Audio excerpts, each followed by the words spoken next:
This is a loaded field. Obviously, the talk is Katelyn Tuohy, but we have 15 returning All-Americans from a year ago. We've never had that kind of depth before, so it should be a great pace at the front and right behind as well. I'm just fascinated to watch the team race. You know, you do all your research, you try to figure out what the secret answer is, but there is no secret answer. It's going to be decided by them on the course today. I think we have a lot of teams that have a chance to win, which is always exciting.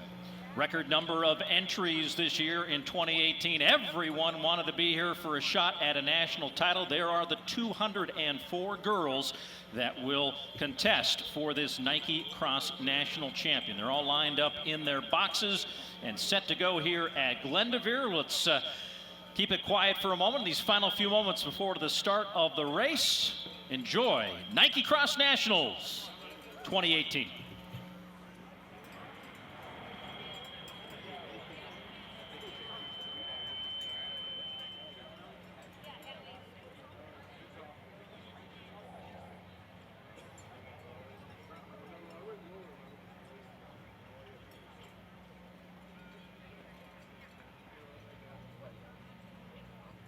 A lot of nervous energy on that start line, but we have worked our way through the boxes. A thumb up from the folks there at the start line. Set to go, Nike Cross Nationals 2018.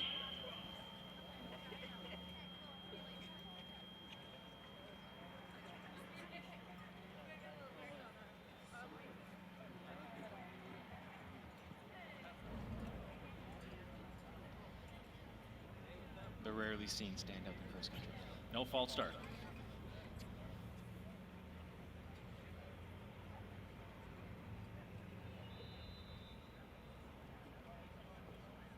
And with that gun and a great boisterous crowd here at Glendoveer Golf Course, we are underway with Nike Cross Nationals 2018. 204 girls out on the race course for both a team title and the individual titles on the line, and they have this nice long front straightaway basically to get themselves in the racing mode, and it is for the teams all about kind of locking into your teammates and settling into that race strategy early on. Yeah, you know, Chris had mentioned the fact that, you know, Manly's team has done so well in the past, and one of their trademarks is getting out very, very fast. Yeah, we've seen that year after year, both in the girls and the boys race. They kind of lay down a marker early. They trust their strength, all the aerobic training they've done to get out hard and hang on. And as we would have expected already, out in front of the pack now by almost 10 meters is Katelyn Tuohy. So she's going to say, if you're going to try to beat me for my attempt at defending my Nike Cross Nationals national title, you're going to have to run fast with me from the gun. And I'm sure that's got to be a very, very intimidating statement to everybody else in the field that maybe had plans to try and get out quickly and maybe try and keep that contact. That right there is just a major, major statement. And we saw the risk of trying to stay too close to Katelyn last year. London Colbreth from Texas, who's in the blue there, has an incredible record, has run 10:04 for 2 miles, has run great in every national meet she's ever run, was 30th last year because she tried to go out hard with Katelyn and struggled a little bit at the end. And London actually is the answer to trivia question. She is the last person to defeat Katelyn Tuohy in a cross-country race. 2 years ago at this race, Katelyn finished 13th. London was 12th by 0.2 of a second. And since then, Katelyn's been unbeaten in this sport. So Katelyn Tuohy out in front here early on in the girls' race at Nike Cross Nationals 2018. Set the course record here last year at Glendoveer in 16:44.7.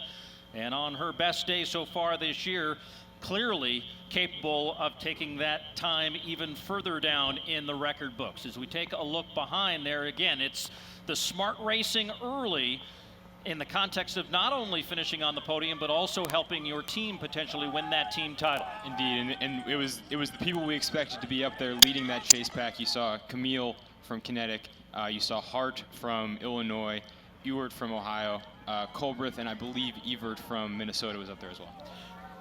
So out there on the race course, Elliott Heath following along the leaders, and an impressive start already by our leader and defending champion, Katelyn Tuohy, huh, Elliott? Yeah, Rich, I mean, she just capitalized from the start, capitalizing on the respect I think she has from the other runners, knowing that they have so much, they'll let her go, basically, now and settle into their own competition for the second spot. The lead is continuing to go. It wasn't just the first 100 meters. She's keeping the pedal on the gas and just continuing to stretch things out. thanks for that update as we now zero in on Katelyn Tuohy, and just kind of in her zone doing her thing here early on. Yeah, definitely. She looks really very aggressive, as she usually is early in her races, but under control, still within herself. And you can see there's no wasted motion there, all forward momentum, and just powering away quickly against an all-star field. Behind her, 14 more All-Americans. This field has a total of 31 state champions are in this race right here, and you can see quickly the gap already. Also keep in mind, very important here on the team competition, right here you see probably we're about maybe 35, 40 deep into the field. Most of those runners are individual qualifiers. They are not factoring into the team scoring. And so you might be an individual who's your usual number 2 or 3 scorer on your team. At your state meet, you're near the front of the pack. Right here, because it's so loaded with talent, you're probably going to be 40th or 50th, and you have to realize and have the poise. I'm still running strong. I'm still in great team scoring position. Need to keep on going, keep staying focused. And that's where a team like Manlius, who's been here so many times, or North Naperville, that experience to know that you're running great when you feel like you're not, and you have to fight for every position, that's just super important in the team race. And I think we can see in the individual race here, there's clearly been a decision to not worry about Katelyn Tuohy, run your race in the first half by the way they're bunched up, and then just see where you stand at halfway, which I think is probably smart for most of these athletes. So we see there Emily Covert and Kelsey Chmiel out in the group that is chasing now in that pack that basically, as you just said, Chris, kind of let Katelyn Tuohy do her thing, but amongst those, all the kind of folks that we talked about earlier, Taylor Ewert among them as well. And it's not that they're running easy, they're running hard. You can see Kelsey Chmiel, she's a really tough athlete. She has international experience for Team USA. You know, she's pushing hard, but I think after racing Katelyn so much in New York, she's experienced, and I just need to run my race, run my tempo, and we'll evaluate at 1.5 miles, 2 miles, and see who we're around and who we got to compete with. We saw there briefly, we had Emily Covert from Minnesota. She was in second, and she was flashing a few smiles repeatedly. I'm not quite sure that's because she feels good or she's trying to convince herself she feels good. So in our first split on the race course, Katelyn Tuohy with a 12-second advantage over that second group that includes Chmiel, Hart, Walters, Ewert, and Covert. But again, establishing that gap, and the smart play by those behind her have just all stayed within a pack of about, what, 6 or 7 athletes there in that second group behind her. 5:04, I believe the official term for that is brisk. But you can see Claire Walters, Manlius' #1 athlete, a returning All-American. They went out hard. I was about to imply they went out hard, and then we have the team scores popping up, and the whole team followed her and clearly got out to try to establish that position early. Newsflash, we will see if this holds, but our mile split scores, our team scores, current leader, Manlius of New York at 3:11. Number 2, Kinetic of New York. They're back at it. And North Naperville, we got to throw that in for Chris Derrick, and for the local crowd here at Glendover, Central Oregon through the first split. Their team score at 4:03, putting them in 4th position with a lot of racing yet to go. As you see the current leaders at the 1 mile mark, working our way down on that right side of your screen to the top 20. Again, All-America honors up for grabs too for the individuals here. But then again, those current leaders in that score for Manlius. So what do they do now? Just to kind of keep that momentum going? How do you continue to run smart in a race now that you know you've got at least a position for a podium again? Well, I think the order of teams is perhaps a little confusing because you look 1 to 9, that's so far, but it's only 170 points, which at a mile in a race this deep is only a matter of a few seconds at every position. So this race is still going to be won in the second half. Every athlete's got to be thinking, I'm moving up from the halfway point. You can't think about just trying to defend your position, not in a field this good, because they'll come get you. And those scores are sky high for 2 reasons. 1, you have not pulled out the individuals yet. Those are actually raw scores right there. That's why they're much higher. And 2, because it's so dense right now in that first mile, you have kids that may be in the team scoring 40th or 50th, but they're literally 2 or 3 seconds out of a much different placing there. So this is very, very, all this shows is typical Manlius loves to get out fast. Well, and with that being the raw score, Manlius probably actually isn't leading since Claire Walters is so high up. And a lot of the athletes in between her and the other team's #1 are all individuals. So I think if we're looking at his raw score, then I think it's possible that Kinetic or North Naperville is ahead. As we look at that group that is fighting for those other positions on the podium. Kelsey Chmiel, as we've mentioned, again out of that kinetic squad, 3 top 5 finishes already in her very consistent career and appearances here at Nike Cross Adelaide. As we recheck in with Katelyn Tuohy, let's also check in again with Elliott Heath. Katelyn is still out front, but the lead is not growing anymore. It's staying pretty steady. We see Kelsey Chmiel keeping the pedal on the gas. She's actually actively looking up to Katelyn, trying to start to bridge that gap. In terms of the team, obviously Kelsey and Claire Walters are there leading low sticks for their team. We also have back in about 10th place the Naperville North #1, and then about 15th place we have the Central Oregon #1. So a lot of individuals in between that, but some low sticks for the teams as well. Really great intel on Naperville North and Central Oregon both having their #1s run well, which obviously is just the start of a good day. But for those guys, it's not really about those #1 athletes, because it's so thin in terms of the team scores up there. If they're 10 or 15 seconds off, it might only be a point or two. 10 or 15 seconds for the 4-5 runners could be 20, 25 points. So that, I think, is where this race is really going to be decided. But those teams are at least giving themselves a solid foundation on which to build. Good look there. Kelsey Chmiel is broken away from those other athletes behind her in that race for the top podium spot, and trying to keep a dial in on the leader in front of her, Katelyn Tuohy. But Chmiel, again, just like we heard from Tuohy in the interview, familiar with the course, confident about the course, and that's boding well right now in kind of the middle stages of the race. Hey, when you're always, one of the best things you want as an athlete is to be in a situation that you're familiar with. And in terms of the course, in terms of the conditions, in terms of a pace, she's got to feel in her game right now. What throws an athlete off is the unknown or being in a different area. But right here, these athletes are all in a very familiar turf, and they've rehearsed this leading up to this race, and they're in a very, very positive, confident state of mind. I mean, obviously we've talked so much about how Katelyn Tuohy is an all-time great. If you were to take her out of this race, Kelsey Chmiel is breaking a field of very, very good athletes behind her. To break away before 2 miles from that group, I think, is really impressive. And Claire Walters from Manlius is running great in 3rd or 4th there, with Ewert from Ohio, who clearly recovered from that double that she had to perform at the state and regional. It's almost like a New York State Championship here with the familiar names up here in front with Tuohy and with Chmiel, Walters. And we can see the North Naperville athlete, that's Alex Moore. She was with London Colbreath and a couple other athletes there. Colbreath, we talked about, was the South champion, All-American multiple times, really quality athlete. So obviously Morris is having a pretty good race here, and she'll have to wonder if her teammates behind her are having the same experience. The sophomore out of New York, Brooke Robber, also out in that group as well. And as they come through in their second split on the race course, the breakaway early in the race by Tuohy going out in 5:04. She comes through the second split in 10:31.3. Still has an advantage of about 15 seconds. But to your point, Kelsey Chmiel running a very good race in second split, about 5 seconds between her and Ewert coming out of the Midwest for that 3rd position. Walters of Manlius and Covert out of the Heartland region currently rounding out the top 5. 5 of our top six coming in are right there in that lead half dozen. And you see that pace for 2 miles in cross country in a course like this. That is really moving. 10:57 or faster for the top 6.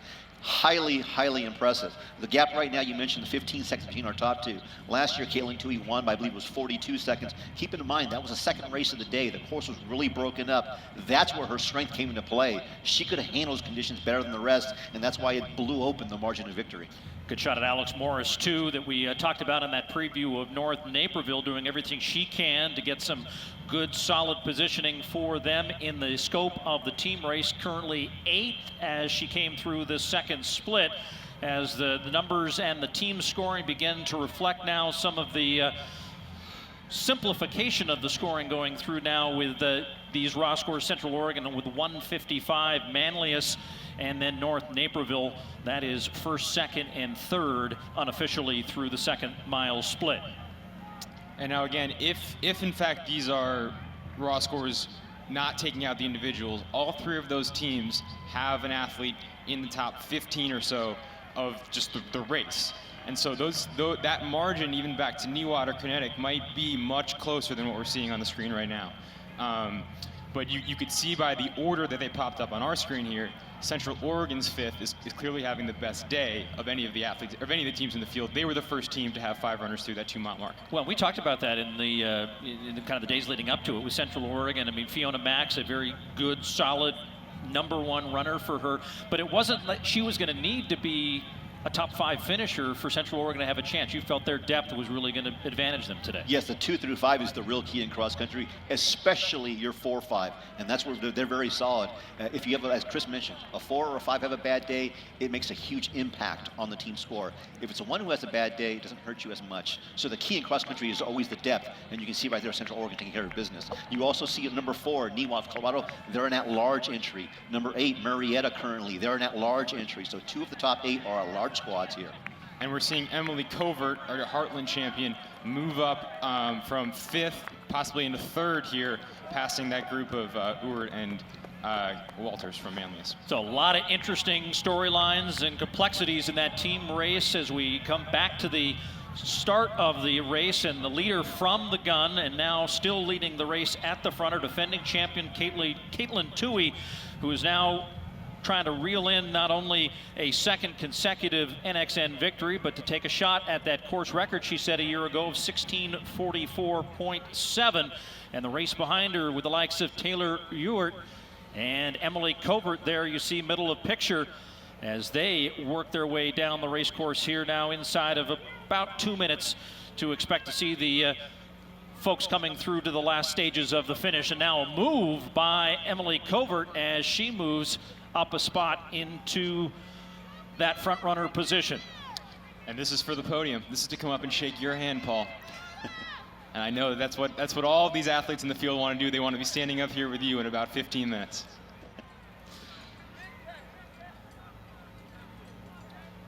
You can see, I think, the performance of Marietta from California as an at-large team, if it holds up, it's really impressive, given that, you know, they didn't know they were going to be at this meet a week ago. So emotionally, to run your state meet, to not even know you're going to qualify, to get the at-large bid, and then to come out and have to recover emotionally to get up for this meet, that's a really impressive thing to do. And I know for the committee that selects these at-large teams, it means a lot to you guys to find the teams that will perform well, and there's been history of some of these at-large teams performing all the way up into podium positions. So as you look at those squads for at-large bids, you know, what is the determination that makes or breaks the decision to invite a team? For the most part, we want to identify first and foremost the teams that are showing very well at the last weekend of the season at the regional championship. So even though you weren't in the top 2, if you showed very well with the analysis of data in 3rd, you're going to get the nod over someone who was just knocking heads in mid-season. Well, we're waiting for Katelyn Tuohy to come into picture here as she now comes down this final straightaway at Glendoveer Golf Course. She has taken control of this race from the very early stages and now will be welcomed into the final tunnel as she will capture a 2nd consecutive Nike Cross National title. You see the time on the clock to beat, 16:44.7 was her course record a year ago. That will go down in 2018. Katelyn Tuohy defends her Nike Cross National title.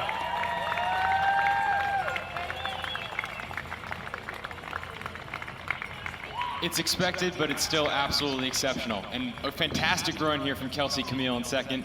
She's going to break 17 minutes on this course, which very, very few athletes have done. It is always so tough to repeat as champion. When you're a teenager and you have expectations, it's even tougher, and she's handled it so well. A brilliant race, another course record, just outstanding. And Kelsey Chmiel comes in with another top 5 performance. Taylor Ewert coming in that 3rd position to round out the podium, followed by Emily Covert, who finishes in 17:10.1. And now the race for that team score. Look at this right here, the team battle. You still see a lot of the individuals, but it's getting crazy here. And so we have the top runner from our top 3 teams, Manlius, Naperville North, and Central Oregon, are all in here at this stage within the first 15 of the overall race. Liverpool's first runner across.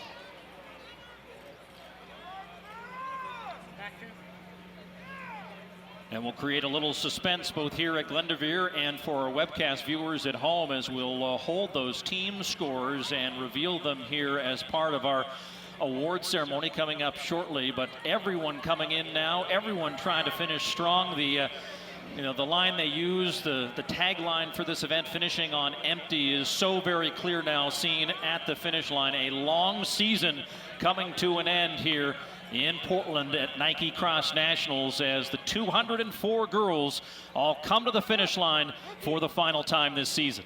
Place-wise right now, we're probably about 80, 90, 100 deep into the field, and this right here is where the team championship is being decided. This is where you're seeing the 4 and 5 girls for our top teams about to cross the line. And the density here is just, this is where the scores are being decided by fractions. 2 seconds, 3 seconds, swings you 5 points in one direction. Mm-hmm.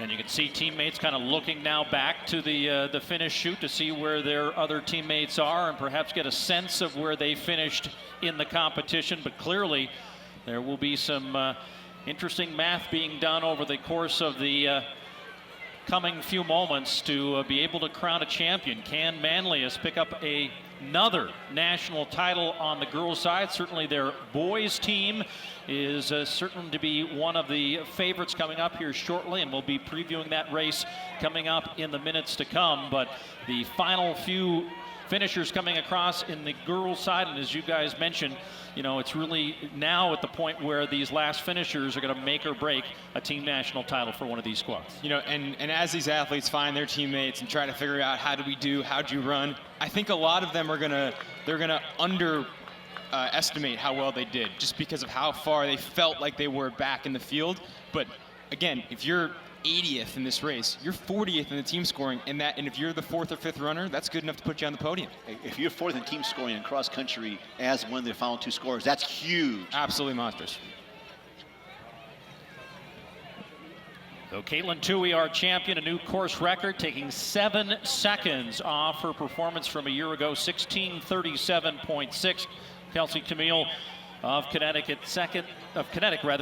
She was the other athlete under that remarkable 17-minute barrier. But as you kind of look at the top All-Americans now as they populate the final results, most all of our favorites are in the mix there somewhere, living up to the expectations they had coming into this race, no more than Katelyn Tuohy winning a 2nd consecutive title. I mean, as we look at these results, you can just see that this field was really tremendously strong, because Katelyn Tuohy lowered her course record, but her margin of victory dropped. Even back to 3rd was closer than the margin from 1st to 2nd from last year.